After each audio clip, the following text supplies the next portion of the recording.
Hey, it's the Bleeding Burgundy podcast, where we discuss what color Scott's hair is before the show.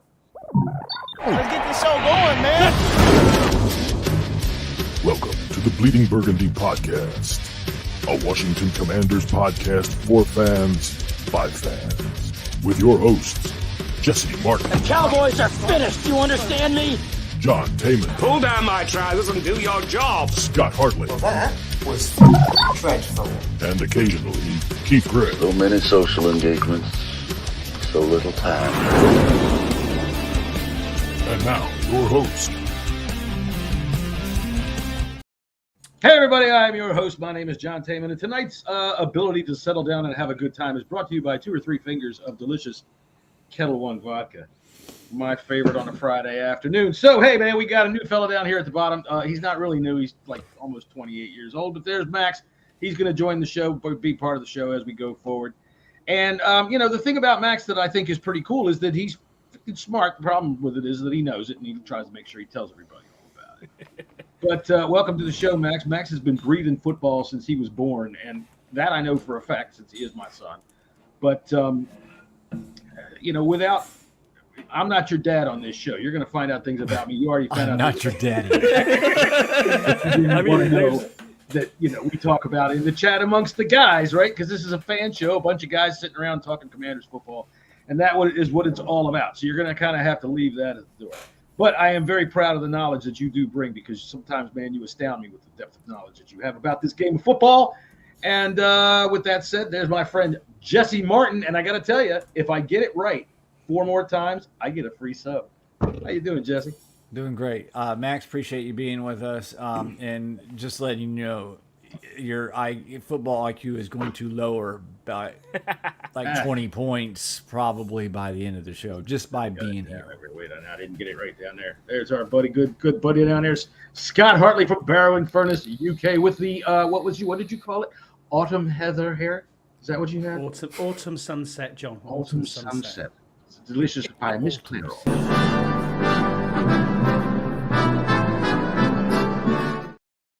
You can see right there in that little intro, you can see that autumn sunset right there. I'm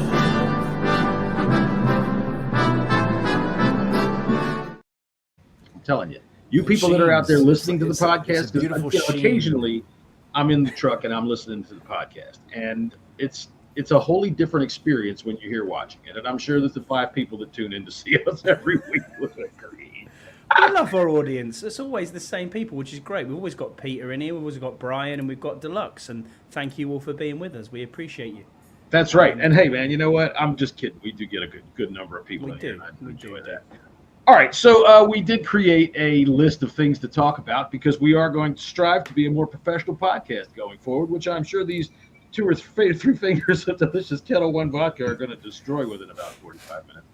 But it says this is the show open. We welcomed Max. So welcome, Max. Did Scott want to say anything of welcome to Max, or is No, Max is just a general. He's always here. He's just there. I like Max. He's a good guy. And that's right. Yeah, he's a great addition to to show. He's such a good lad. He is, and you're right. He's always here. He's like the dust rag. So we finally picked it up. Yeah, there he is. All right. So general bullshitting. Do we have any general bullshitting to do, Scott? How was your week? Yeah. I do have a bit of general bullshit, and I did like the fact that President Putin put on his little hit list that if they're ever to invade this side of the UK, they were targeting places called Barrowing Furnace and Hull. So I looked at that and thought, oh well, my parents live in Hull and I live in Barrowing Furnace. So thanks very much for that. I appreciate it. That fucking guy's been out to get your family for a long time. Vladdy the baddie. Yeah. In all candor and all honesty, I'm Jessy. You probably feel the same, but now I didn't grow up in the era where we all had to duck and cover under the desks, right, with atomic fucking. But I grew up in the era where every school had a fallout shelter and there were signs that led you to it. And I've just always grown up my whole life. I've been under the bomb. Fuck, if they push the buttons, bye. I'm dead. There's no question about it. I've been at ground zero practically my whole life. So, I mean, bye. That the East Coast is like The whole thing is It's the hotbed. It's like a huge target on the East Coast. So yeah, I know, fine. mate. So yeah, whatever. So- It doesn't really matter, does it? So thanks to Scott for that cheerful bit Cheers. of general Yeah, exactly. bullshit. Cheers. I can bring in something real quick for you. I don't know if you guys saw the news today, but Okay, they're the going to news. produce a biopic about John Madden. Oh, cool. This is fantastic. Who's going to play Now- John Madden? That was what the You don't. question You is. haven't seen this yet. Okay, so Scott or Dad, who is going to be the actor to play John Madden? Who would you think? Fucking. John Good. No, he's not fat enough anymore. He doesn't have the white he hair. would be a one of like top 10 choice. Absolutely, Because the one they went to is the last. the last one you would ever think. Kevin Sorbo. Scott, No you got a idea. guess? Well, your guess is not one. Nicolas Cage. Nicolas Cage. Nicolas Cage is playing John motherfucking Madden. Okay. Hey, you know what? He might. He's kind of got some of the face. He I might, really- dude. I'll tell you what. Nicolas Cage owes so much money that he makes a movie every motherfucking week. Look, Nicolas Cage talking about the turducken is going to make that movie like what you have to see. John I- Candy I would have been agree. great, Deluxe. That I would mean, have if been John amazing. Kenny didn't die in 1994, yeah, that would, he would be great. Still, I Planes, kinda Trains, like and this Automobiles is one of the Yeah. greatest films No, ever. fantastic. Facts. Yeah. Look, mean- I'll tell you what. We're talking about freaking Nicolas Cage movies. For one, Hulu has about 1 million of them. He's making westerns now, and they're not bad. And for the other thing is, did you see Renfield? Did anybody see Renfield, the Dracula movie he made? He's Dracula. He's Dracula. And you go, he's Nicolas Cage is Dracula, and dude, he's fucking great. He's absolutely great. That movie is terrific. So there's your general bullshit. Renfield. Raised in Arizona. That's a great movie. It's my favorite comedy of all time. Is Raised in It is a Arizona. good movie. Face Off was, was I don't all like right. John Woo. John but, Woo, they kind of drive me crazy. I don't know. I just don't get it. I don't get it. It's weird. I just don't get it. There's a million other actors they could have gone for to do. Well, dude, Madden. it's because he had so much back taxes that he will work for nothing. Probably. Al Davis. Al Davis. Peter said he reckons Al Davis should have done the Sure. movie. Now, yeah, Al Nicolas Davis. Cage, I could totally see being Al Davis, 100%. I could definitely Not see fucking that. He's Madden. got to put on that right They're accent, not man. Madden. He's got to say it properly. We will win. We will succeed. Pride and excellence, whatever the fuck I used to put up on top of the wall there. Commitment to excellence. Pride and paw. Pride for paw. What? I don't know. I've been dead a long time. It's hard to remember these things. All right. Jesse, do you have any general bullshit? We've talked about Nicolas Cage. We've talked about Vladimir Putin. Would Nicolas Cage play Vladimir Putin in a biopic, you think? No. He would. If anybody offered it to him, he'd fucking do it. Probably. He called his agent. It would be Willem Dafoe. He would do it. All right. So what do you got, Jesse? Anything good? No. Nothing. No stupid shit that like happened to you at work this week. You didn't like wreck any fucking tower trucks into a school No, building or anything? not this week. No. Fire anybody? I took some, I took a backhoe and removed some grills at some parks, but other than that, pretty quiet. There you go. Guys, well, no tobacco. All right, it was my birthday yesterday. I am now 61 was. years old, so we will be using this quite a bit, I'm sure.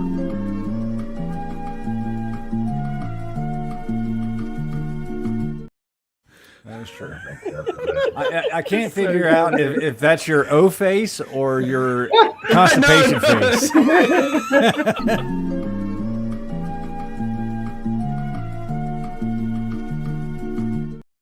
You've heard of the term Zen, Jesse. It's one and the same face. That's what it is. Everything hurts, I'll tell you what, man. Fucking toe hurts today. Yesterday, my ankle was hurting. This morning, I turned over the wrong way in bed. I went, fuck, I think I just hurt my back. And, so. Yeah, well, welcome to old age, John. That's how it goes, is it? It's not for pussies. I got to say that. That's a fact. That's well. Anyway, we're not going to go down that awful road. But anyway, let's see here. I'm going to go right on over to our list that's going to keep us professional and say, toothpick. Oh, we're gonna be on Toothpick's show tomorrow. We are. First String Podcast. First and Tomorrow, Goal podcast? we are going to do a 53-man roster projection and get you ready for tomorrow night's game. That's right, and it's going to be fun and it's going to be interesting. And it is at 6:00 p.m. What's it called? The First and Goal show. First String Podcast. Oh, First String Podcast. Sorry, there's so many things running through my brain right now, including delicious Kettle One vodka. That makes it hard for me to remember things. Other vodkas are available, John. I do like Kettle One. Is there a problem with Kettle One? No, I'm just saying they're not our sponsor. No, they're not. They are sponsoring my evening of relaxation tonight. So, no, we are telling you that we're going to be on the First String Podcast tomorrow with Toothpick at 6 o'clock prior to the football game. We are going to predict the 53-man roster. We're going to do it upright, and we're going to get it down to the absolute science of it. And whatever we say, including Toothpick, including everybody that's on the and there's somebody else that's on there too. What's her name? Lady A. On the spot. Lady A. Yeah, I am. Lady Antoinette. Steve's like, yeah, drop $100 on some freaking. Grey Goose. No, Steve's right. Grey Goose is great. I know it is, but damn, so man, good. you think I'm going to spend that much money just to sit on this podcast? Listen, actually, Grey Goose isn't really that expensive. It's not. It is French, though, right? Oh, I think so. Yeah. Is it Swiss? No, there you go. No, it's French. Swiss? I believe it's French.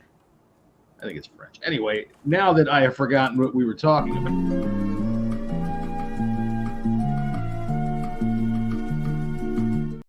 Right, I do believe it was that tomorrow at 6 p.m. we will be on the First String Podcast with Toothpick, and you can find that right here on YouTube, and you can find us over there on social media where we all hang out on X, and of course we will tell you to come in. We will give you links, and we will show you how to get there.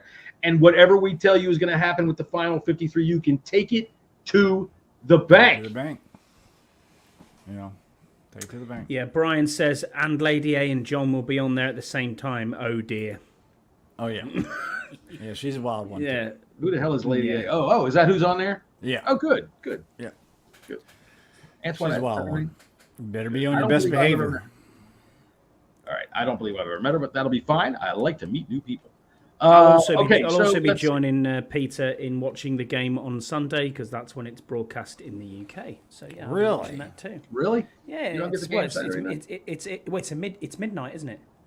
So it Yeah, doesn't I start guess. till- there's ways around that. It's not, PBR. No, I mean it's midnight. So basically, I will will stay be up Sunday. and it'll go through into Sunday. Is what I'm saying. Oh, I to see. you. Yeah. I see. He did the thing when you're a kid, and it's what time is it? It's tomorrow now. It's tomorrow. Yeah, way to go. Max is calling out on his stupid bullshit right away. It's the kid to sleep over. You just say no right away. Chef's kiss there, Max. Yeah, There you go. All right, so I think we are only a once a week show at this stage of the season, so we haven't yet had a chance to sit around and talk about the Jets game. So I think it would be remiss of us if we didn't. But we want to, we don't want to travel down too many of the same roads that have been on every podcast this week. But we're going to. So before we do that, though, we got before we do that. announce that next Friday, our show will be, how I say, a little crowded because we are doing the first annual Bleeding Burgundy 1 Point Safety Show Fantasy League. We have come together. We have 5 Yanks, 5 Brits, 2 divisions going one-on-one every week. Winner take all. Loser has to wear a toilet around their head or something.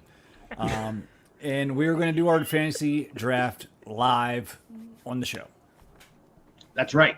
And I must say, since we have made it clear that this is a shit-talking league, I would like to say to the Brits out there that are paying attention that will be in this league, I sincerely hope that one of you, or more, is some sort of a Photoshop expert, Illustrator expert, animator, or video expert at dubbing, things like that, an audio expert, because otherwise the shit talk might be a little bit one-sided. That's true.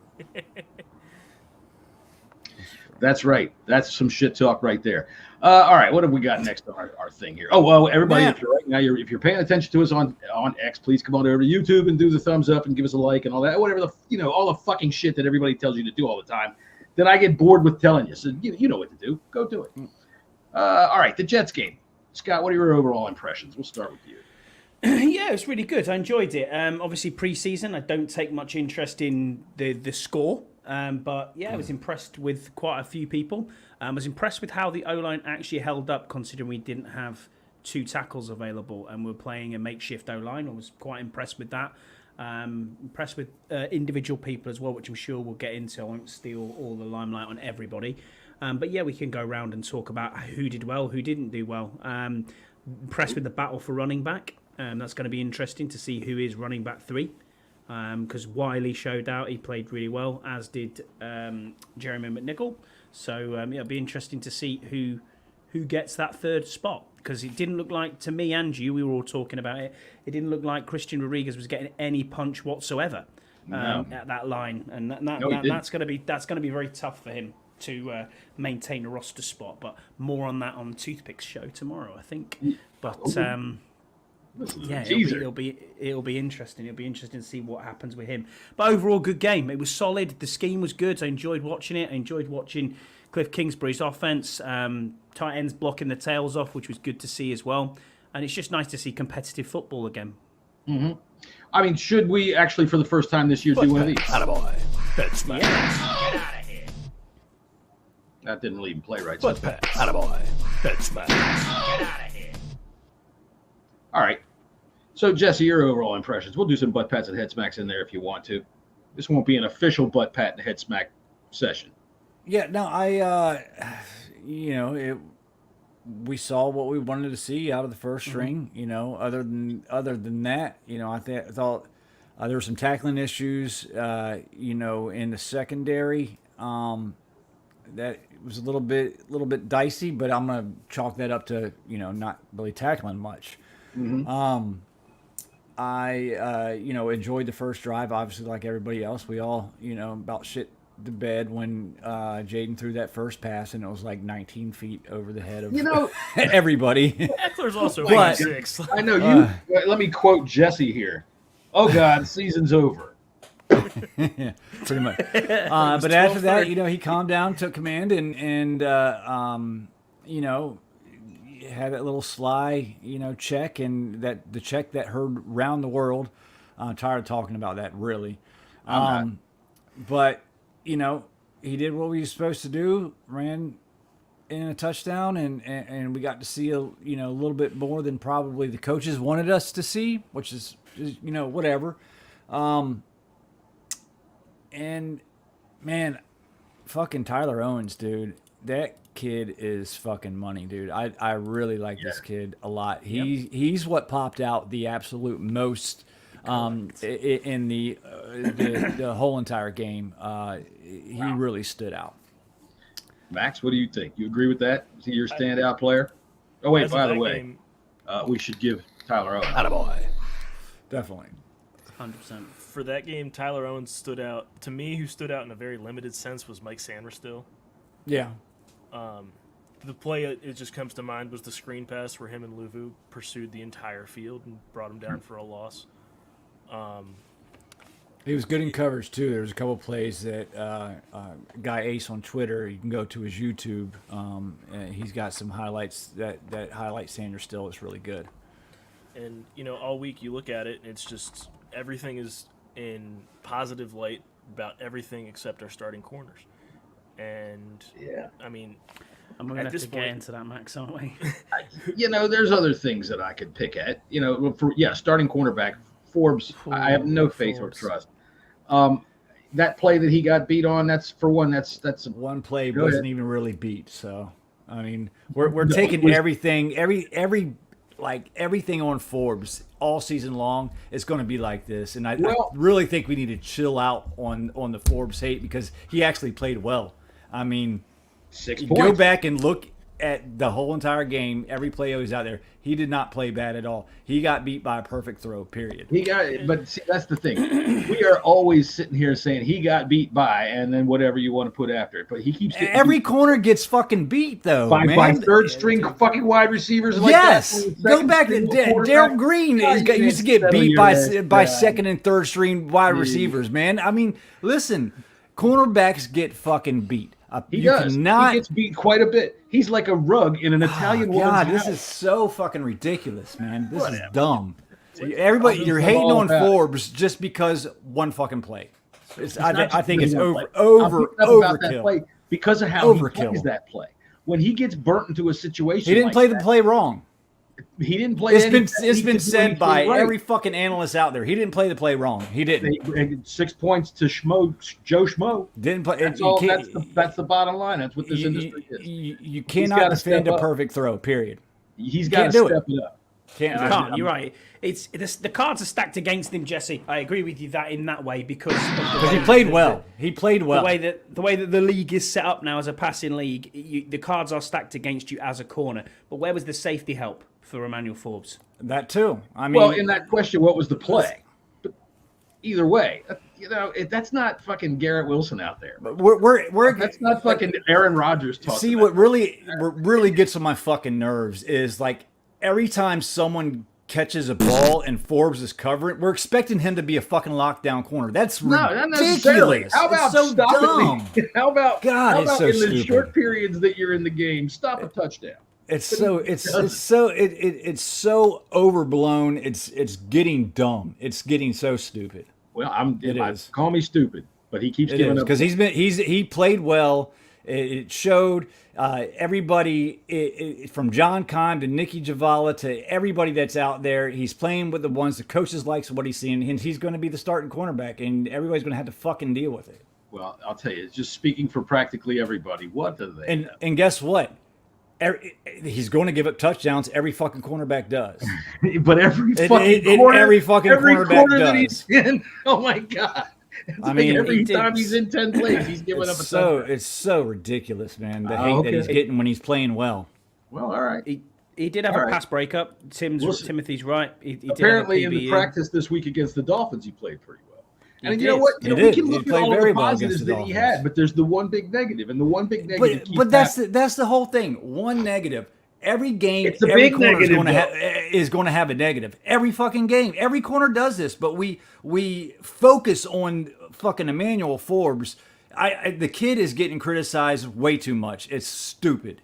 It is dumb. But do you not think let's hope tomorrow he doesn't give up any touchdowns. Then the criticism might die down a little bit. But we'll see. Do you not think that this is due to the fact that we drafted him so high? There's so much talk about him being a lockdown, shutdown corner that he was a takeaway machine, and it didn't happen for him. Guys, he was never a lockdown corner. No, he was a zone corner, and he's been playing. And even Dan fucking Quinn said he's putting these players in positions to not succeed, basically to try to stretch their limits. People don't hear only see what they want to see and not hear the whole fucking situation, the matter of the situation. That's I don't even argue with people on Twitter over the Forbes kid because 90% of them are wrong. They're fucking wrong. Well, what I see is a guy who's might make the team standing in the end zone with the ball. That's what I see. And it's a bottom line organization. So that's where we're going to go with on Emmanuel Forbes from here. We will see how it goes tomorrow. Now, in the practice yesterday, no bad news. So that's a good thing. No bad news. That's right. Yeah. All right. Deluxe is on Jesse's side. Team Jesse over there. Look at these about right now. So you can't. And you can't. There's no corner that can beat a perfect pass. I don't expect to beat every play. What I'm saying is this: limited action, points on the board. No, and it happens regularly. That not just in this sense, game man. stretch, not in just this one preseason game. Going back, for whatever reason, you're not going to survive as a cornerback giving up touchdowns. Darrelle Revis, fucking every goddamn lockdown corner in the world has been scored on. It happens. Been scored on is one thing. Been scored on like everybody's bitch is an entirely different thing. Look at it, Max, go ahead. So while you two were yelling at each other, I looked at the play. He's dead even. You got to turn your mic up a little bit. Look in your settings. Sorry about that. Is this better? That is better. You got to put the microphone out there. I watched the play while you two were yelling at each other. He is dead even with the receiver through the goal line, and it's just the receiver takes those 2 steps watching the ball, and he never looks to find the ball. I think if he looks to find the ball, he makes a play on it. But he went up because it was explained. Mitch Tischler, if you go back to their podcast, has a fucking awesome explanation on it how they taught the corners on which way the cornerback turns is which way you're supposed to go. Well, the receiver did the one thing, and except what was supposed to do one thing is what he was taught, and actually did the other. So he played the outside part of it and didn't get around because the receiver had turned around the other way. Frankly, the thing that to take away from this as a positive is he's not burnt on the play. No, he's within a he's step. not. How many times last year did we see countless receivers, tens of 20s of yards open because there's a miscommunication? Right. Yeah. Well, we also know that how badly they were coached last. Right. That's what I'm saying. Is bad. this is just good. I mean, right now, defensively is going to be fun. I hope so. Don't get me wrong. I'm not down on the kid, but I'm in the camp of everybody's down on the kid, and I just think it's a little overboard, man. People want to cut him. I think it's a matter of you're going to have to step up a little bit. I'm wondering if maybe because of his style of play, he's better in the slot. He's got the nice long arms. He's physical down inside there. I'm wondering if that might be and that's probably I think that's why they're manning him up a lot because you're just trying to dissect what Quinn's saying. Quinn doesn't like he talks a lot but doesn't give a whole lot away. Right. And there has been talk, if you listen, that Sanderson's probably going to move to the outside. Whether Scouse wants to believe it or not, that's probably what's going to happen. Of course, the be-all, end-all of everything football. Sanderson's the best corner we have on the team. I think we could probably all agree with that, even in the small sample size that we have. At least the best man-to-man corner on the team. I mean, Benjamin St. Juste, he's not a man-to-man corner either. Did he even play a snap last week, by the way? St. Dust? I don't think he did. I don't remember. I don't think he I'm did. not 100% sure. He's completely unmentioned. But Sanders still has already been playing on the outside in camp. They're working him into that, and it doesn't matter his size. I mean, he's going to play the outside. That's a fucking guarantee. I will put money on that. That's a promise. Okay. Where does Mike Davis fall in this, though, too? Mike Davis hasn't been playing good from what because Ben Stan, I heard today that Forbes has been playing just as well or better than pretty much everybody except for Sanders still. Davis, I didn't even see him until the third quarter last week. That's usually in first preseason game. That's bottom of the barrel guys. That's usually where that sits. All right. So did we see anything else on the preseason game from last week that we would like to bring up? Max, you got anything while you're looking up there at your head? Luvu. Can't wait to see him. Now that you got your microphone. Frankie Luvu, I can't wait to see that when we're play. This is the star for me in the game. I'm looking forward to seeing what our defensive backs are going to be able to do in proper position. Oh, your mic down. Yeah, you got to get hello. There, you're on a podcast now, buddy. This ain't fucking gaming. You're not playing goddamn Medal of Honor, youngin'. There's not been a Medal of Honor release for 10 years. I don't care if they make a play on the ball. It really doesn't matter. But as long as they can be in position to make the play, not necessarily make it, but to be there, that's what is important. At this stage, you can make yourself feel good about that, but because this doesn't count. But you can't, you're going to have to learn how to make a technique. You're going to have to learn some kind of a play on the receiver's eyes to pull that hand up between his hands. He's going to have to learn how to play the ball a little bit better. And we've seen that happen again and again. I'll tell you what I would like to bring up from last week's game is overall the quarterback play was prepared, which is a word we haven't used in I don't know how fucking long. They were competent. They were ready to play. They saw what they needed to see, and they were able to accomplish what they wanted to accomplish. I thought even though, obviously it's a preseason game, everything is vanilla. They're not going to do too much. The play was crisp. All right. They didn't have very many breakdowns in terms of communication out there. And on the offense, they were able to get the ball out quickly. Even when a play would break down, Jeff Driscoll, we're going to yell at each other again because I'm telling you, he's our number 2. I think he is. I don't think he is because I think Mariota and his past with our offensive coordinator is going to carry him through. But I think Driscoll is as good. But he played quite well, I thought. And even though Hartman is now hurt, he played quite well. They all could see the field quite well. The play, the shot that heard around the world, Jesse doesn't want to talk about anymore. Look, man, he was so confident in there. Even though that first ball had the yips on it, I'm convinced that this virtual reality that they put him in has him seeing things so well, seeing things so quickly that he is able to do something like that. That ball was a sweetheart, man. Even when I'm watching it live, you could tell with the arc that was on it, you could just see, oh man, that thing's coming right down the chimney, and it sure as it did. Go ahead. His quick release kind of saved him, because if it was just a tick slower, he was about to get crushed. So That's all right. That's how the NFL has won. That thank goodness, and I can't believe I'm going to say this, but thank goodness that Lucas and Wiley are back, because the tackle situation that we played, that we had last week was no bueno. We can't have that again whatsoever. No, well, Coleman is back. Right. Well, he's Coleman's not playing. back. He's not going to play. He's not playing in this game. He's not terribly hurt. But I mean, who would have thought we'll be like we're cheering for Wiley to actually come back and play? According to Nicky Jablabla today, he was out there or in the Javala, practice. Just say Javala, blah blah blah, the blah blah. Whatever you call her, how you He's old. Nicky Jablabla. Anyway, she said that he played well in the practice yesterday. Was able to protect quite well. Yeah, no, the whole offensive line played, from what we understand, played pretty damn well. So, Yep. and the Miami's defense isn't a joke. They were pretty decent last year. I had them on a couple fantasy leagues, and they're pretty good. They're pretty good. Yeah. But they have here's what I'm hoping with the offensive line and Jaden Daniels kind of all combined.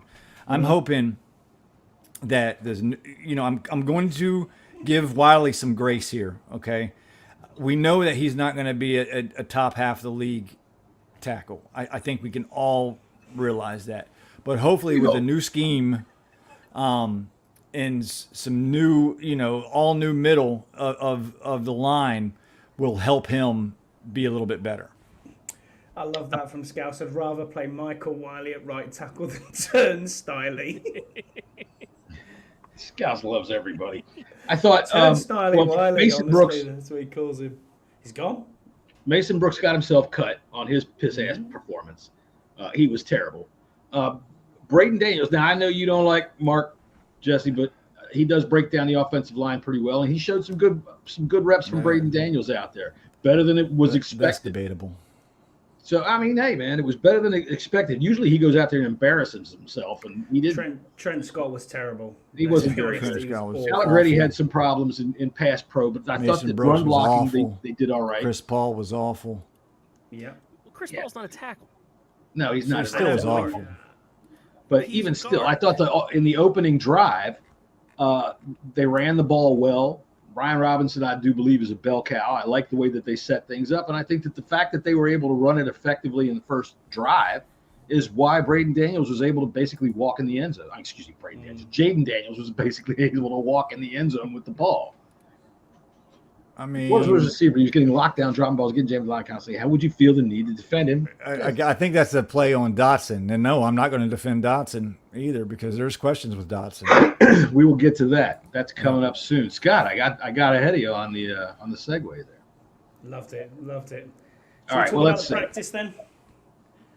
Yeah, let's talk about the practice. All right. So, also, the one kicker that made a kick last week got himself cut.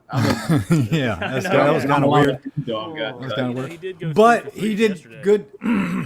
good. Supposedly he did really well yesterday. Yeah. Kicked I 3 over guess. 50 yesterday. What- 3 for 3. What? Yeah, he was was 3 over 50, I think. Yeah, That's- and in the that's game, something. you got to give him this. He did hit the upright, and that's pretty hard to do. It's only about this fucking wide. But like, I think in the practice with the Jets, he had a triple doink. It hit both uprights and the crossbar, and still didn't go in. So, Cody Park. and that's the one that you kept. Dude, that's the gods just going, nope. Our kicker's not on the team. Our kicker's definitely not on. Can we all agree on that? Yeah, I do, and I think it's. Well, I really have been completely blown away by the freaking strategy looking at this, and it's the one area of the team build that I really don't understand what the fuck they're doing. They're waiting for a kicker to get cut. I don't think it's the They had team's kickers fault. that they were No. plenty of them available. They picked up these two schmucks. I don't think it's the team's fault, because if Brandon McManus didn't obviously Rape that woman on the plane? bring the baggage with him, he would still be here, and we may not have this issue. we don't know where we are. We might not have this issue. I mean, I bet you were crying this morning when you watched Joey Slice highlights from last night, Jesse, because he had a very good game. Again, last night. Listen, I don't want to talk about that. He should still be on this team, and anybody who says differently is smoking crack. The thing about the kicking situation is most teams are carrying 2 kickers right now, and some teams are even carrying 3. So those are the types of kickers that are worthwhile taking a look at. I mean, why bring somebody else in when you know you're not going? I'm sure they have Well, at their this eye stage, on no. multiple. They have their eye on multiple kickers right now. They have to. They have to. All right. That are on other teams right now. At this stage, no, you don't go bringing in anybody, because you've already you had a whole off season to bring in some people. Hey, but like Scotty said, McManus threw a wrench in their yeah, plan. You're right. plan. You're right. They did. I It's not would their have fault. liked McManus. At least he's a veteran kicker who's made some big kicks. But yeah, right now there's whole strategies that seems to be throw the fucking shit at the wall, and some of it's going to stick, and then to pick through the garbage. So I'm hoping that lands us somebody. But as you know, I think that you can just take a bus down to Peru and load up the first 50 people that you find and bring them up here, and one of them can be an NFL kicker. No, you're probably right. I mean, I don't know. They need to look more afield. There's a guy at the Saints who's an Irish GAA player who's kicking. Ex-rugby players. Is the Saints one of the teams that have 3 kickers? I know there's a couple Yes, of them it that have is. 3. Yes, yeah, it is, they yeah. have 3 They've got kickers 3. in camp. But the lad Smith from the international player pathway is actually signed and is doing well. He hasn't missed a kick. So All right. that's all you can ask for. That's all you can ask for. Yeah. Although hitting the We'll 3 get from 50 one. yesterday, We'll get one. that's encouraging. I gotta say Yeah, that. 3 from That is- 50. I yesterday. think they kept him. I think they kept him instead of Ahmed because he has in-game experience. He's got Ramiz experience. Ahmed, isn't it? Ramiz Ahmed, whatever. What he is now is when Chris blew its back up. There's a problem, isn't there? what Ramiz Ahmed should be doing now is being like, hello, this is UPS. Staples. He's in Did I help UPS. you? He's he's gonna be in the call for center. UPS. And that's a terrible joke. It's an awful joke. Yeah. Scotty, why'd you even go there? I'm just I kidding. didn't go there. Anyway, let's pronounce the guy's name properly. But yeah, what about Michael? What about Martavis Bryant? Are we excited about that? We forgot. Go ahead.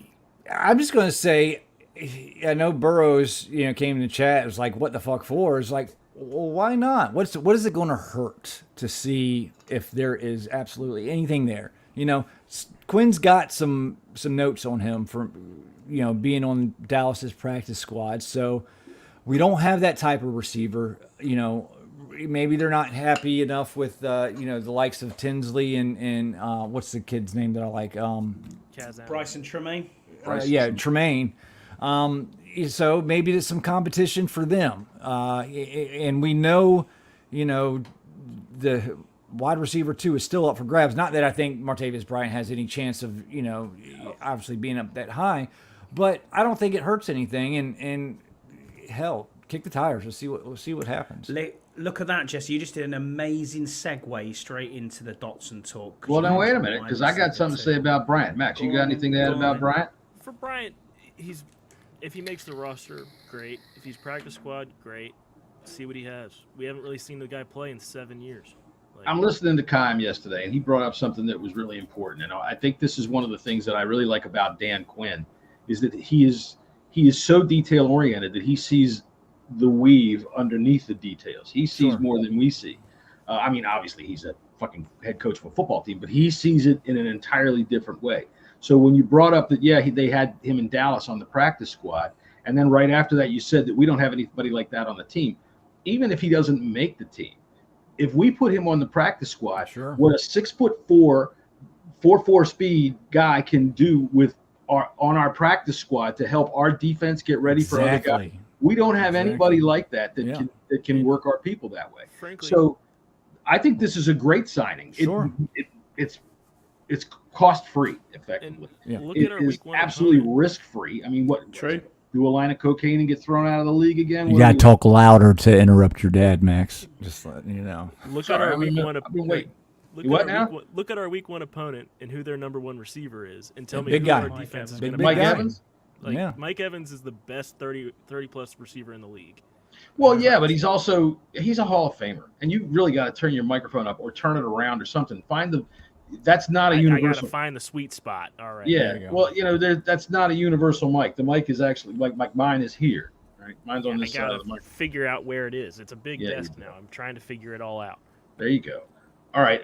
Here, you know what? Just for the last time, because I'm the new kid on the block. I'm just going to put this up here because this will be the last time that we can say that. And he just might. So yeah, we'll leave that. Actually, I'm going to leave that on there. You never know when that might be fun. We can do that. all right, that's why I really like the Martavis Bryant signing. And if he can run a 4.4, hello, Mitchell Tinsley. You know what? Hello, Jamison Crowder. Jamison Crowder watched OZ the other day return those punts quite nicely, I thought. Yeah, I was listening to Brian Mitchell talk about that the other day, and I don't put a whole lot of stock in Mitchell because he likes to push his narrative a lot. But I do listen to him when it comes to kick returns because he's one of the best to ever do Hall it. of Famer. And he had some both negative and positive things to say about Zacchaeus, and like the first one he didn't really like too much because he kind of felt like he kind of stutter stepped a little bit. But after that, I think he got a little bit more comfortable because I don't think he's really done that in the NFL before. And he does hit the hole really, really nicely. He is a little bit younger, and that could save a roster spot by, I think Zacchaeus is going to be our number 2 receiver. We can get to that a little bit later. But having him as a punt returner, I think that is going to be a good thing to help save an actual roster part for somebody else. Well, let's get to that right now. The elephant in the room is Jahan Dotson, and how it appears to be that his number 2 spot is in jeopardy. Go ahead, Jesse. You started off with us. Yeah, it's one of those things. It's like we felt good with him coming in his rookie year. We thought he had a decent year, and then comes Eric Bieniemy's offense and seemed to kind of ruin that. The upward trend. It seemed like he had a down year last year. It couldn't get open. Wasn't great off the line. And then, lo and behold, again, going back to Brian Mitchell, makes a comment and it gets my wheels turning. We talked about it a little bit with Tony Wheat in the chat and stuff like that. And it seems like he's just, I don't know if he's lost confidence, but he acts like he's confident, I guess, around. Or he just can't get over that hump. So yes, his number 2 wide receiver spot is definitely in jeopardy, and I love this coaching staff so much because it doesn't matter your draft status. Yeah. A better What do you player think, is going Scott? to play. Yeah, I agree. I think, Jesse kind of nailed it there as well. He is what we would define a confidence player. Now, there is an unbelievable player in there who can do it. Look at his rookie season. Look at that Great first route rookie runner. game. God, he's such a good route runner. Yeah, he's so crisp on the routes. And you're thinking to yourself, yeah, he can stick it and go. And you're like, yeah, this kid has got it all. And when we were at that first game and when we were watching him that rookie season, I thought, hey, this kid's got it. This kid has got it. And then last year, as you said, John, coaching, the constant, we've got to throw the ball 50 plus times. It just wears you down. And now maybe he's just suffering that and he's seeing other players around him who are maybe more familiar with Quinn's system as well. Because we don't forget, he's learning an entire new playbook as well with Cliff Kingsbury's offense. And the guys that are coming in, where are they coming from? Zacchaeus has played with Cliff before. Brian has got links to how Dan Quinn likes to do things. We've got others who've been brought back as well, who are looking at Diamond Brown's showing out. He is, but because Cliff Kingsbury's always had that dependable deep ball threat. There's always been that one receiver who can do that for him.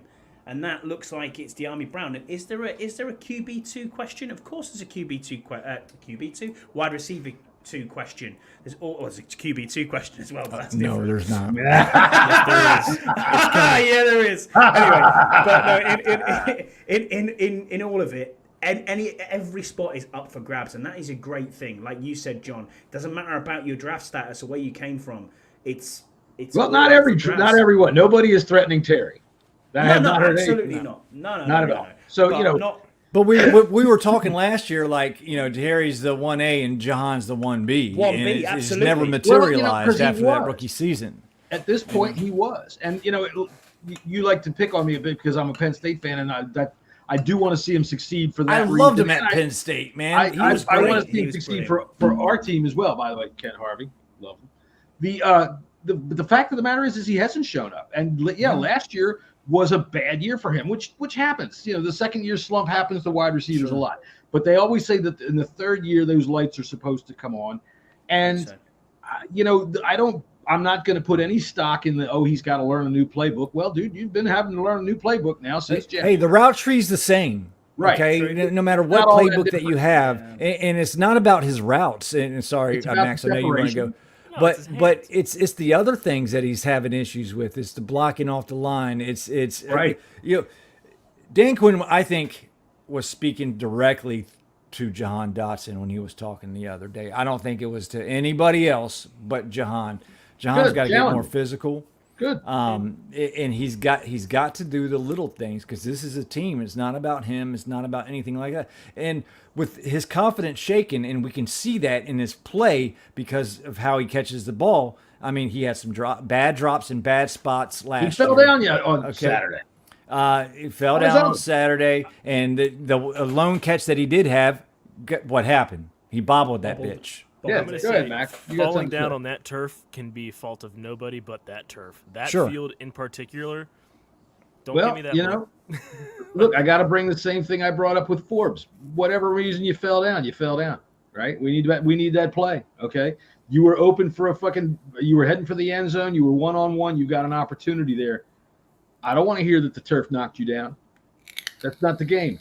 It's a bottom line business. We'll go around. Do you all think he is still wide receiver 2? At this moment, I think it's shaky, but I don't think he's in the position of getting cut. No way. No, nowhere near that. I think the Go ahead, proper Mac. question for that would be, in a 2-receiver set, who are your 2 receivers? Correct. I'm going to say Diami Brown is going to be that second outside receiver. I think Got to be. Zacchaeus right now is going to be Slot. That's your your slot, but basically your wide receiver 2 as far as production-wise goes. I think Diami's going to be your pretty much your down the field type of guy, and then Terry's going to be your do-it-all type of guy. As I see it right now, that could change. Look, I think if you rotated Diami and Dotson, you've got a nice 1-2 punch there because you've got the threat downfield with both of them, but you've also got different work underneath. You've got a different ability to work underneath. As long as Dotson can Dotson's got to do the little things because he's we gotta know do it. we gotta know show it. Diami. He's great on special teams. Okay, and he will do the dirty work. He'll do the blocks. He will do. He Dude will wiped my ass drive. for me one time. I couldn't believe it. What's that? Nothing. I didn't say it. Go ahead, Max. Go ahead. We will bring this. We will leave that up to Kettle One, which as you can see, is down to about one finger. Jesse, you basically answered the question. Just off of memory, I don't know if Diami's proven himself in the underneath aspect, but in your eyes, he blocks and he does the In dirty work. preseason, he's made plays in past years. But look, do you not think though that the light bulbs currently switched on in Diami Brown's head, and he's realised? Hearing that he has caught all Yeah. season 500 balls a day, and he was Every dead serious day. about this. I believe him.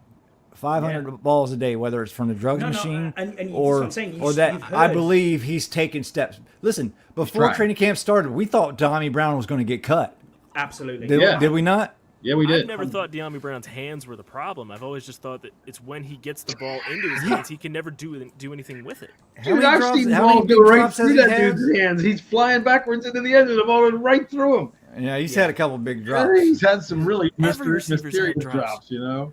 That's whiffs. But it's more about like- the timing of the drops. If you look Touchdown. at Jahan's drops, okay, he does. It's not that he has so many of them. It's when they are and where they are. They're Terry had a couple of important, drops in bad spots last year. important times of the game.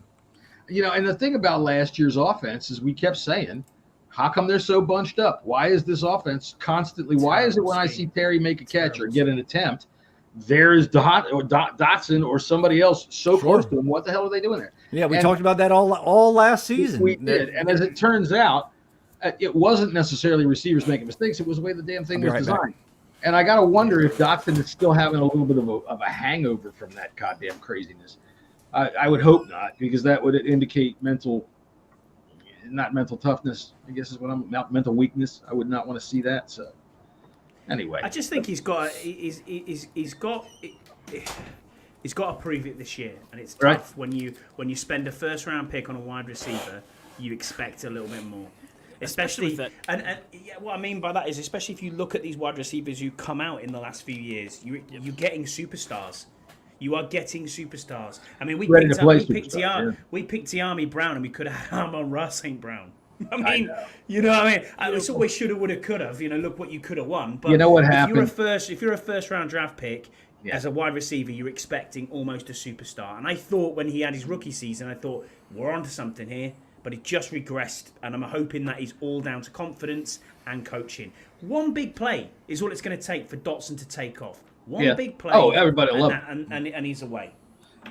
I tell you what, I think the problem with Amon-Ra St. Brown and Diami Brown is that Dan Snyder was in the room and just turned around and said, "We'll take the Brown kid with the funny first name," and they gave him Diane. Sorry, I had to run. I had a fucking dry mouth. Tastes like a cat shit in my mouth. Well, you got to stop sucking on cats' assholes, and that'll stop tasting. Yes, I'm not having a poo. Deluxe put up a good question right here. Who are your top 3 receivers week 1 versus week 10? Woof. Week 1 versus week 10. Well, not factoring for an injury, pretending that everybody's going to be healthy. Everyone's healthy, yeah. Let's just say at this juncture, Terry, Diami, and at this moment, I've still got to go Dotson just because I saw that rookie year. Okay. I saw what he could do. So, but that's very shaky. If Zacchaeus shows out as a wide receiver in this week, Yeah, I think Zacchaeus is a heavy favorite in the coaching staff's eyes right now. But we're forgetting somebody, guys, that we haven't really talked about that I think that he, later on in the year is. Oh, McCaffrey. And we talked about this Martavis earlier. Bryant. McCaffrey is going to have a Pringle. Oh shit! Hey, Kaz Allen, guys. Ruffles. Now, Kaz Allen's name has like been him. mentioned a lot lately. They like him. But I think that's another stash on that He's- practice squad he's type of seventh guy. on Give him the depth another chart. year. But Luke McCaffrey, rookie, I think we're going to see him a little bit more in the second half of the season than we are in the first half. And supposedly he's going to be featured in tomorrow night's game a little bit more. I would definitely agree with that as far as the week 10 thing goes, because I've been hearing that McCaffrey, he's maybe not quite as ready-made as we would have hoped. He's not having problems. He's a rookie at Rookie his own speed of the level. game. He's been playing receiver 2 years. Exactly. So he's a rookie at his own level. He's not, everybody's always ready for somebody to be like, wow, fucking A, boom, we got a superstar here. And he's not. He's just a rookie right now at the level that he should be. And he'll be all right. Go ahead, Max. I agreed, Tim. Yeah. McCaffrey came from Rice. So it's not like he's taken a really big step up in his competition, too. He's not going against Big Ten players. He's going against people that are. Sure. And What's we've got the, a what, factor. the USA? We've got a factor on it in as well here, Max. He's not been playing that position very long. 2 years. Right. So he's playing a new 2 years, position, yeah. but also when he was playing the position, he's going against guys that are just not the same level of caliber. He's taking a really big step up in terms of the competition he's going against. Sure. Yeah. And I'm taking he's not time. very So I definitely don't want. Yeah, I don't want to see anybody knocking McCaffrey right now because I think he's got the pedigree, obviously, and Nobody should be at all. kids can catch. He made what 2 catches in the Jets game? Yeah, he did. He made one that was did. a crossing pattern where he got a little bit of yak afterwards. Yeah. So just But we get don't have to rush definitely him. give the though. kid some We time. don't have to rush him either, so that's a No. good thing. No, and No I tell you, expectations. Do not rush him. Doesn't have to be. I think that the somewhat emergence of Olamide Zacchaeus helps. It gives him that cushion to be able to not have to have that kind of pressure on him. All right, so tomorrow's football game. That's going to be after we are appearing on the on Toothpicks podcast. First string podcast. First string podcast. Thank you. Jesus Christ, John. Thank Kettle One, which is down to about a half a finger now. Sorry,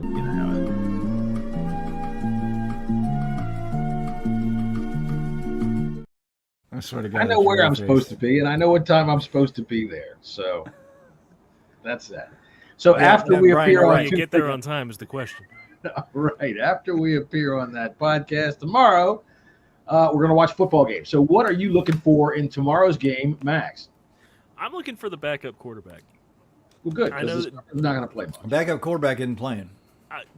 Look at the Well, he is, 3 Jeff and 4 Driscoll. and see if they're better than Mariota. Because, frankly, what has Marcus Mariota done to cement himself as a QB2? What has Nothing. Driscoll done in the Played league well. to cement He himself. played better last week. He played No, nothing well in the league. preseason game. Look, Played well. Look, one I understand game, Mariota one played Hold game on. with the Let's Bengals. talk about this last week Mariota shit right here. Okay, let's go ahead. Let me go ahead and squash this for you. No, it's not about Mariota last week. It's about Driscoll last week. He was to play one drive. That was the whole entire plan. One drive. You know what happened? It was a bad snap. I forget who was got blown the fuck up. And that was it. It was a 3 and out. None Mariota's fault. Mariota's a QB2. There is absolutely zero questions about it. Marcus Mariota has been living off the Heisman Trophy and a second choice draft. Didn't he get to the pick AFC his Championship? entire Yep. life. Not as a starter. That was Ryan Yeah. Tannehill. Correct, Max. Yeah. He is He's terrible. had one playoff win in his career as a starter, and that was the game Yep. when he completed a pass to himself. He beat More Andy Reid in the playoffs. He's had more playoff wins than we've had in the That past we've had, 20 years. since I mean, Broward. that's great. No, I look, Jesse, I get that, but if you watch the quarterback series last year, he did himself absolutely no favors as what a sort of Well, person we know why he's he here. actually is. But we understand that. I understand know why why he's he's here. in here from a mentoring point of view. Right. I get that completely. But being a mentor doesn't mean that you could quite happily come into this team for situational plays where like he did with the Raiders where he would run. He ran most of the time. Yeah, that's Yeah, fine. he ran the ball. I get that. But he's got a. I don't know if his attitude is there, as Ali just pointed out. But Jeff Driscoll's done it in this league. He's won games. He's And I won think one he's game. one. He's won one game. He's won one game. Here's my thing. Scotty, you had to go plural. Game. Look. You blew it right there, Scotty. So here's my thing, I though. thought he won more than that. He's won one. I Mariota, thought he in won my eyes, 3 or 4. has not done anything successful in the league for 7 years. Correct. He know, was benched by Tannehill in 18. I mean, he lost a starting job to Ryan Tannehill. And then he Well- got picked up by the Falcons and got benched for Desmond Ritter. He And quit. then he's here. And Again, No, we he only needs to heard go one to- side of the that's why story. he's here. We have. He was in but you're Philadelphia. paying him. I and get where you're that- coming from because you're paying him $6 million a year for Look, this year. So There is no Here's a question. QB2 competition. Is there going to not be a happening. QB3 on the final 53? no, I think so. in Because- my opinion. I think so. I would think it may be true because you know what? Even if you are our offensive coordinator who had Mariota last year, you have to know he can't play very well. Driscoll might be able to play better, and if he does, and we keep 3, I'm gonna tell you, man. If it comes down to it, and one of them has to go in the game, We're talking about Jeff fucking Driscoll. We're Please talking go about look Marcus at look fucking his Mariota, highlights. too. They're bad. He's not good. I'm talking Marcus Mariota. You're not Driscoll telling me is anything dreadful. better. You're He's holding me a up a dreadful pile of shit QB2, from a Saint we're gonna be Bernard dreadful. and a fucking pile of shit from a goddamn Basset Hound, and you're going to ask me which one smells better. All right. Yeah. I So- think Mariota is QB2, irrespective of whether we like it or we don't like it. as of Yeah, right now, yes. because of his experience. But if Driscoll plays well, if Trace McSorley plays well, if Sam Wow, Hartman... that's a big ask. We're Sorely's talking here to about take It's a big tackles. we're if. talking about fucking 3rd and 4th string quarterbacks Yeah, but here. Jesse, Sorely is here to we- absorb It's it. preseason, Jesse. What else do we have to talk about? What are you doing? Wait, Sorely is the guy we're that they're used gonna to tell- talking the about best this. Jaden goes down, we're fucked. Yes. Yes, Period. Yes. Regardless But of listen- anything, we're fucked. If we've been talking about 3rd and 4th string quarterbacks for 6 years, what are you Hey, talking Trace McSorley was about? Penn State's quarterback, and he was damn good. So He was at Penn No, State. I did like McSorley. McSorley, My and thing he's about he's a McSorley- local home guy, and I'm glad he's got a shot. You know, they brought him So in am I. because Sam Hartman was banged up, wasn't going to be able to play. He's going to play on Saturday, and they're going to cut him probably on Monday. My it thing depends about really on McSorley- how serious Mariota's groin is, because if it lingers, you know they might. I keep heard it's him half the around. size of Hemingway's. Well, I don't know about that. I don't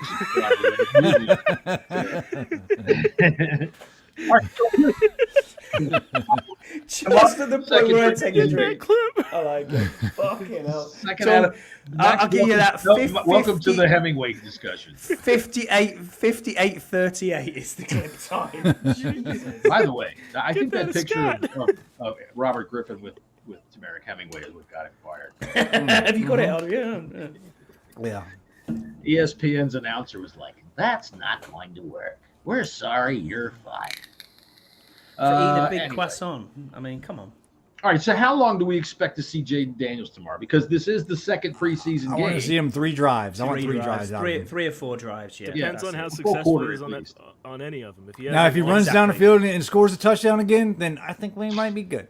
Yeah. If he has a long 6-minute drive, take him off. If he has Cool. 2 3 and outs and then a 4-minute, that's fine.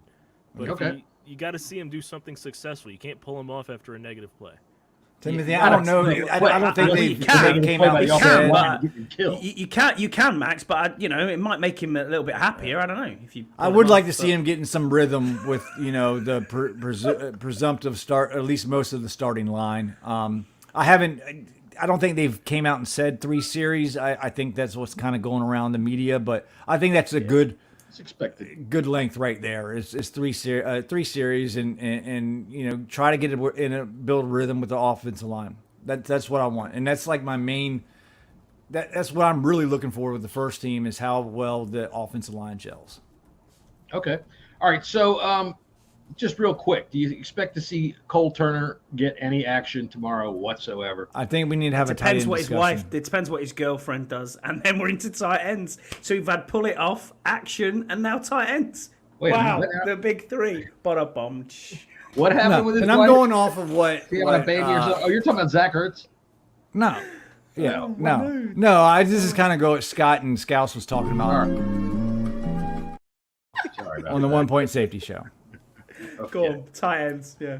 Running backs versus tight ends. I think we're actually. yeah. I don't think. I know we're keeping 3 running backs and we're going to keep 4 tight ends. And the reason being is they've been running a hell of a lot of 12 and 13 personnel in training camp. What does that mean? It means multiple tight ends. They're running 3 tight end sets. You're not going to just keep 3 tight ends if you're actually running 3 tight end sets. Not going to happen. We're keeping 4 tight ends. You know, Bates. Now, who's Bates that 4th tight end? You think you keeping 4 tight ends? For humor purposes, I hope it's Colson Yankoff. I want Is it that Yankoff? jersey. I mean, love it. Yankoff had a couple of catches last week. He did. He played better than Cole Jersey. Turner. he had a couple of catches last week. Have to. But Cole know, Turner's Bates- highlight, he did have a highlight, dude. He did have really good block, and that's one thing did. that Turner has been lacking is his physicality. And he had a Right. good block on that Jaden Daniels run, for the touchdown. But Do you Good, think we're because going the play before that, think we're Bates going got to keep blown 4 up. tight ends? So Yeah, real, I do. Real quick, Absolutely. speaking about Cole Turner's No doubt. blocking, that penalty he had was Oh. not an illegal blindside Oh block. no, it wasn't. He, No he, way. he was ran into. yeah, that was bullshit. Bullshit Yeah. flag. You know, you got to realize that in preseason, though, people get all bent out of shape about this stuff, and they get scared because the officiating in the NFL overall is bad. But in the preseason, they have their emphasis, that they got to put on shit. So they're real touchy with a lot of things. Because I think I was even listening on the broadcast that whoever was doing the game said that there's no way that was he didn't intend to do a dirty play on that. He was ran into. Right.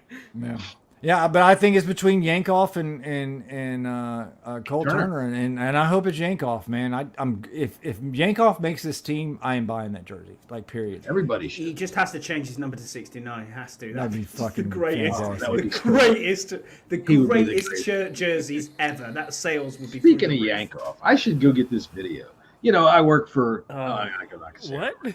But I managed to see some videos sometimes, and I saw a video the other day of this Russian soldier, which, by the way, fuck all of Oh, that. I know what you mean. Yeah. You I know saw what you this? He mean. was in the Yeah, I trench did. jerking Oh, off. I sent that to y'all. You Yeah, sent I it? sent You yeah, did. in the Yeah, trench I sent that jerking to you. off, and this fucking drone comes in and boom, and blows his ass out. dude. It's the worst time to get it, I guess. I mean, anytime you're gonna get it. Slava Ukraine. It's true, Timothy. It's true. That was pretty nasty. Yeah, everybody likes a good Yankoff, I think, Timothy. That's for sure. Especially, unless Jesse probably knows where all the best glory holes in Richmond are. Oh my word. This is true. Scott, you go, oh my God, oh geez, well, dude, you were in the desert, right? I was in the desert. Yeah, true. Okay, I'm guaranteeing you, one of those dark nights during a haboob or something when you couldn't really see, that girl that said, "I love you," she really wasn't. Jesus Christ. It was a goat. Oh my God. So anyway, now we're getting all off the subject here. So what do we got left? We got, all right, I had down here tight ends, and then I had Scott in parentheses so he could pick a topic, and he did not. So Scott, what have you got for us today Have you got a list for us today? Yes, I do. Yeah, I do have. A Oh, well, list. then hang on a goddamn minute. Jesus Christ, let me get my shit ready.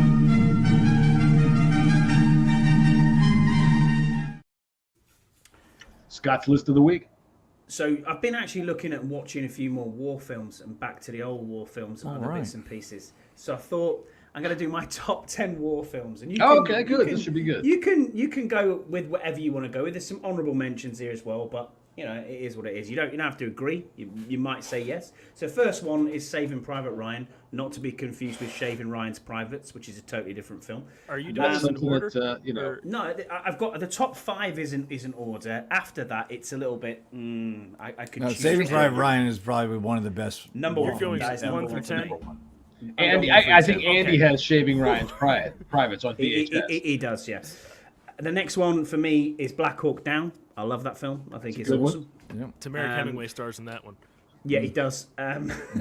We Were Soldiers is the third one. I like that very much. Full Metal Jacket is up there as well, and Hacksaw Ridge is my 5th. So that's my Hacksaw kind Ridge of was top good. 5. I watched that recently. We Were Soldiers. That's the World War I movie, right? It's with Mel Gibson. That one. Oh, that's the one where he's in Vietnam. That's right. Yes, Yeah, no. very, very good. And then Dunkirk at 6. I've got 1917 at 7.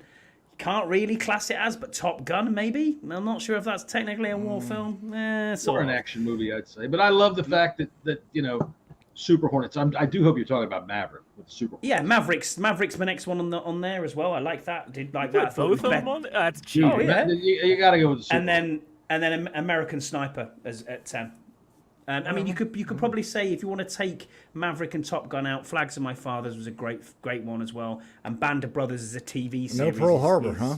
Right up there. Yeah, Pearl Harbor. you know, It was kind of cushy, like love I story. thought it sucked. Pearl I Harbor thought it was sucked not a bit good. too much, but yeah. I don't know. My wife Other did than that, say Pearl I think Harbor, the scenes and how they did that Yeah. was pretty good. You know, I will. I would. You can't really classify this as a movie, but a mini series. Band of Brothers, man. Yeah, I think unbelievable. is Just said freaking- It's that the best World War II un- piece. that's unreal. ever been made. like that show. I've seen it multiple times, and it freaking breaks my heart and makes me laugh and cry and how proud I am. To Being just American. be in the same on the same planet as some of these heroes. Not many of them left. I will throw some older movies in there. How about Kelly's Zulu. Heroes? Yeah. Kelly's Tropic Heroes. Thunder. Zulu was a good one. Tropic Hogan's Thunder's fun. But Kelly's Heroes has one of the Zulu? best casts. Classic. Zulu's fantastic. Yeah. Classic. I would say I would put in there The Dirty Dozen. That's a damn good movie. The Great Escape. That's an Great excellent film. fucking World War II Absolutely great movie film. right there. I would say that what was it? It's on Prime right now, and it's called Behind Past Enemy Lines Glory. is pretty good. Path to Glory, Glory. yeah, Glory, yeah, that was good. That Not was Glory. Matthew- Glory's Matthew- great. Glory's The Matthew hunt for, Broderick, the hunt right? for the Yeah. hunt for Red October. How did I not Red think of October, that yeah. deluxe? No. What a great film that is. I mean, too. it's a spy movie, I'd say. yeah, I love But spy movies. Path to Glory is on Prime right now. It's a World War I movie about these guys that get basically hung out to dry because of some stupid British officer's decision. And it's a really good fucking movie. There's not too many good World War I movies, but I'll tell you what, there's one called The Lost yes. Battalion. The Lost Yes. Battalion is fantastic. All Quiet on the Western Front. It depends on which one you watch. Great. Because that Great movie, that book is fucking horrifying. It really Yeah. is. It What's- really what book? that is a hard Anyone- read, man. What, Anyone what, watch what Tales book? of Iwo Jima? All Quiet on the Western Front. Oh yeah. That book is a hard read. But what's the one that they made off in the 13th Valley that I thought was really fucking War Horse. Good shout, Mike. That's a great film as well. I mean, if you're It's a talking great Mel film. Gibson war movies, you have Braveheart or The Patriot anywhere? Patriot, yeah, Braveheart. Braveheart. Nah, just didn't. The ice cream van in the background. Fuck off. Do me a right. favour. Airplane. Nah, and the Oh, Scottish flag. The was Thin right Red on the Line. ground. British man about. Thin Red Line. Yeah. That one was all right. Then again, you got John Woo. I'm not a big fan of John Woo and his fucking super slow motion shit. Sometimes it just gets overdone. Scouts put Predator. I mean, come on. Man. The fucking wolf films. Alien vs. Wolf Predator is a films. war movie. Bullwinkle Inglourious versus- Bastards. Bullwinkle versus Great film. Boris. Jarhead, didn't really like that, but it was good. The Hurt in Locker some was ways. good. I What like about that. Inglorious Very good. Bastards? Inglorious Great, Bastards yeah. isn't real, but it's fucking awesome. Yeah. You know, that one was good. Platoon. Platoon. Memphis Belle. Platoon's Memphis great. Belle. Oh, I haven't. Oh man, I haven't heard that in a long time. Shit, that movie is what was it, Rambo. early. Was that early? About 80s? my time, not early '90s, I'd say. Yeah. Yeah. Matthew Modine. Anyway. Mm-hmm. So that's a good list for the week there, Scott. More You've done Hambo. well there. Fuck yeah.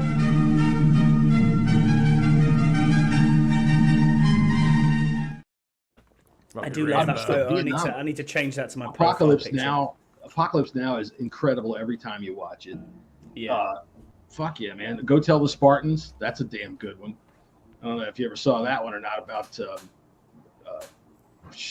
the beginning of the American involvement in Vietnam. Burt Lancaster. That's a good movie. Max doesn't know any of these movies. Has anybody seen The Covenant? No. It's a Guy Ritchie film. I haven't seen it, but Really? I'll have to look at that. I like Guy Enemy Ritchie at the a lot. Gates. I remember that one. That's a fucking great movie. Yeah. I love Yeah. that movie. Here you go. We're on to it now. That's a great flick. Enemy at the So Gates. we've got away from football. We're now on movies. Sorry, Well, you know, guys. we're at an hour and 10 minutes. I will say that we did get some email this week, but I've got to I've got it right here. So here, we've got some email this week. Let's see. We've got this one first. It says, "Gentlemen, at this point, we know we shit our pants. We're just going to keep walking around as though we haven't and hope it will dribble out through our pants leg. And until you can beat us, we will keep telling everybody at the party that it is you, sincerely, the New York Giants." That's pretty fucking gross. You forgot the football bit in the middle of there. New York Football Giants. But Whatever. They don't play football. Exactly. Gentlemen, we were watching your game against the Jets last week, and we're wondering if you had any quarterbacks to spare. Ours are fucking horrible. Signed, S. Payton, Denver, Colorado. Can you name the 5 quarterbacks they have in camp right now? In Denver, I will try. I will try. Scooby-Doo. Let's see, Marmaduke's out there. Marmaduke. Oh yeah, I will try. Let's see. Bo Nix. Bo Nix is one. Yeah. They don't have Drew Lock anymore. No, Drew Lock went to Zach New Wilson. York. Oh, Yeah, another Zach weight Wilson, on yeah. quarterback. All right, well, this one is a reply to that one. REQB Inquiry, Dear Bleeding Burgundy Podcast. That goes double for us. Sam Darnold, are you kidding me? Can I come back to Washington now? Best regards, Kevin O'Connell, Look, Minnesota. from all reports coming out of Minnesota, Sam Darnold seems to be playing well. Kevin O'Connell's a hell of a coach. These are reports coming out of Minnesota. These people's brains are still thawing out from the winter. Is Stidham still there at Denver? Yep. Stidham, yeah. Yes. Stidham is I thought he was in Oakland. No, he's not in Oakland because nobody's there. That's Aiden O'Connell. Yeah, in that's Vegas. All right. They got, So they got one more, and I forget who it is. All right. REREQ Quarterback Inquiry. Dear Podcast, it's not my fault. They squeeze my head into a helmet that never fits, and my brain gets all mushy, and I can't play. Best regards, Sam D., Backfield, Minnesota. And we do have this picture, you know, because Darnold's playing all right. So we have this picture of him playing the other day, and he looked all right, I thought.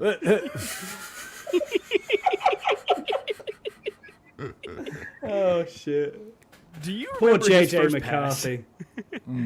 Oh, JJ. man, that's terrible for The JJ, first man. quarterback in the modern era to miss his entire rookie season Yeah. due to injury. It was That's terrible crazy. because he was doing pretty well, too. Yeah, he had he a was good looking good. opening to the game. He was And then really all of a looking sudden, really in good. comes Sam Darnold. Who I will say is a blockhead forever. Somebody I was listening to today was really, really trying to lay it on thick about maybe this is a Baker Mayfield situation, and he's able to resurrect his career. You know what? I know we're in a fantasy league together, but I ain't drafting Justin Jefferson. Go ahead, Max. You had something to say. I don't know. There's some of these receivers that just it doesn't matter who the quarterback is, and I think We've only Johnny seen him with Cousins one. said was one of them. We've only seen him with one. Well, he got over 1,000 yards last year with Kirk being. Yeah, he was Yeah, out. Nick Mullins. Nick Mullins. Was Nick Mullins the Nick one Mullins that was, threw the? he's all right, Was actually. Nick He Mullins played the all one right that in threw the San interception Francisco. to the guy on the ground?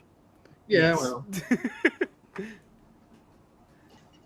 He ain't Sam Darnold. He's not seeing ghosts. You know, my helmet's too tight. I'm seeing ghosts. So, all right. Every time I think Sam Darnold, I remember his first pass in the league where he rolled right and then threw the ball to the left sideline against the Lions. Yeah, I'm not happy with that. Well, I mean, I don't care about the Vikings, but I don't think that they should be really confident right now. So, is there anything that anybody else would like to bring up about tomorrow's preseason game, or what we might want to talk about to waste any more time? Because I'm about burnt out.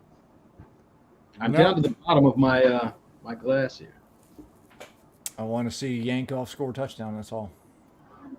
You know what? If he does, and he does the jerk off as his fucking his celebration, I will definitely buy his jersey. What do you if guys Yankov think? gets in there and starts jumping around like that, I will be so 114-31, y'all.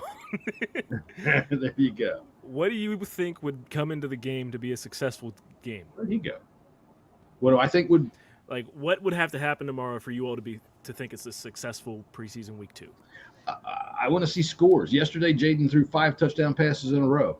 If we can march down the field once or twice and score points, that's what I want to see, not field goals. I see these preseason games, and by the end of the first half, it's always 6-3. Whatever. I want to see some touchdowns. Let's see Jaden get in there, run 2 touchdown drives, and then go sit down. I'd like to see that. That would be highly successful to me. I'd be so over the moon. But overall, I would say competent play.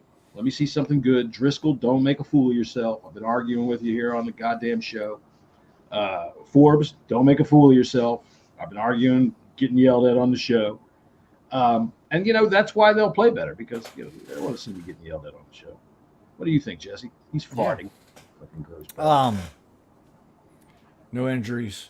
And I would like to see a couple sustained drives by the first team offense, and I want to see Tyler Owens to continue to build off of his great training camp and first preseason game. He moved up on the depth chart this week. Really like that kid. If you count on who's out there when, he was out there with Derek Forrest in the practices yesterday. And Derek Forrest is getting cut. I'm sorry. I'm sticking to that. I know you're sticking to it. Now, we didn't even talk about Jamin Davis. Jamin Davis last week played a lot of snaps. You're still on. He was getting praised by some people, and I didn't see it, man. He did some things, okay, but most things I thought he didn't do well at all. He didn't set the edge well on many plays. He got washed around the outside by a lot of schmuck fucking tackles. One good run stop, and other than that, no. Yeah, I wasn't too thrilled with what he was doing. Now, I still don't think he's going to get cut. I still think that they're going to keep him. I still think it's on the fence, 50-50.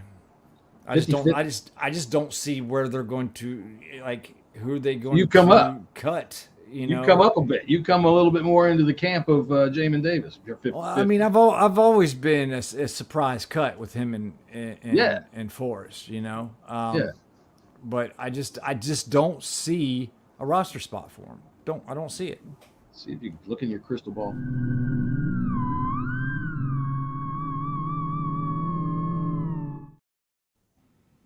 By the way, I got the actual font they use on the Amazing Spider-Man cover for that. That was pretty good, I think.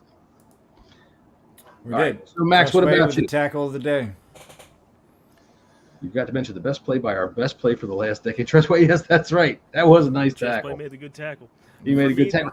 We were talking about I'm sorry, I didn't mean to cut you off right there, but I am going to cut you off right there. Because bringing up Tressway, when we were talking earlier, and I was talking about how Quinn is so prepared.